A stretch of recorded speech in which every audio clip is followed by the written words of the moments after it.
Hello, my name is John Michael Albert. I'm the 8th Portsmouth, New Hampshire Poet Laureate, and this is Ambushed by Poetry. Ambushed by Poetry is a project to put poems in public places throughout downtown Portsmouth, New Hampshire, so that people will come on them as a surprise, and they'll be able to take a fresh look at familiar verse. We're here in the baseball park right across from the public library, the middle school. City Hall is right over that way.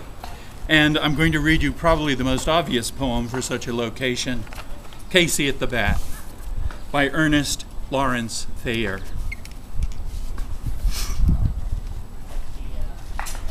The outlook wasn't brilliant for the Mudville Nine that day.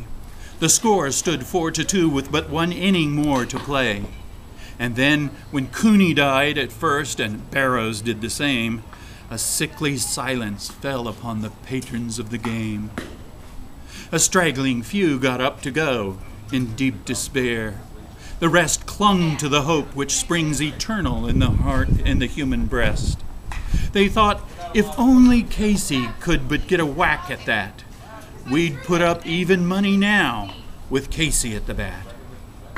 But Flynn preceded Casey, as did also Jimmy Blake, and the former was a Lulu, and the latter was a flake.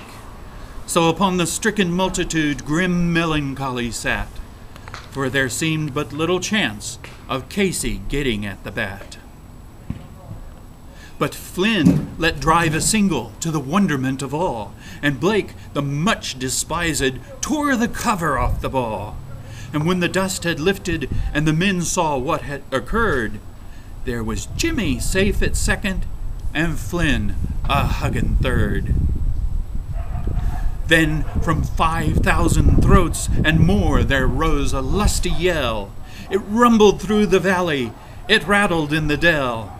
It knocked upon the mountain and recoiled upon the flat, for Casey, mighty Casey, was advancing to the bat. There was ease in Casey's manner as he stepped into his place. There was pride in Casey's bearing and a smile on Casey's face.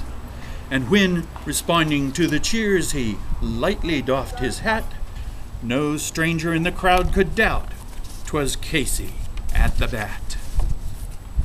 10,000 eyes were on him as he rubbed his hands with dirt. 5,000 tongues applauded when he wiped them on his shirt. Then, while the writhing pitcher ground the ball into his hip, defiant gleamed in Casey's eyes. A snarl curled Casey's lip. And now the leather-covered sphere came hurtling through the air, and Casey stood a-watching in haughty grandeur there. Close by this sturdy batsman the ball unheeded sped. "That ain't my style," said Casey. "Strike one," the umpire said. From the benches, black with people, there went up a muffled roar, like the beating of the storm waves on a stern and distant shore. "Kill him! Kill the umpire!" shouted someone in the stand, and it's likely they'd have killed him had not Casey raised his hand. With a smile of Christian charity, great Casey's visage shone. He stilled the rising tumult. He bade the game go on. He signaled to the pitcher, and once more the spheroid flew. But Casey still ignored it, and the umpire said, "Strike two." "Fraud!" cried the maddening crowd, and thousands and echoed, "Fraud!" But one scornful look from Casey, and the audience was awed. They saw his face grew stern and cold. They saw his muscles strain, and they knew that Casey wouldn't let that ball go by again. The sneer is gone from Casey's lip.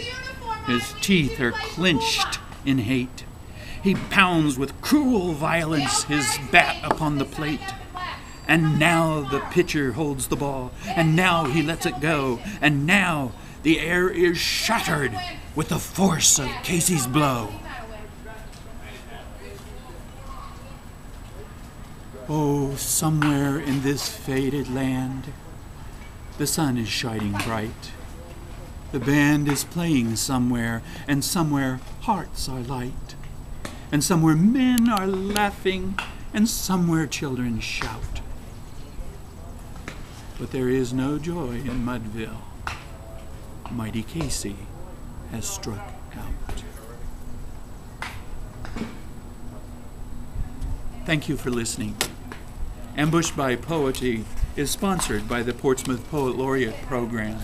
You can learn more about the project and the program on their webpage at pplp.org. I'd like to thank my friend Mike Nelson, who's acting as cameraman and IT guy. He's volunteered his time and his expertise to this project, which wouldn't be happening without him. Poetry is everywhere. How'd we do, Ernest? Great. Great. Onwards and upwards.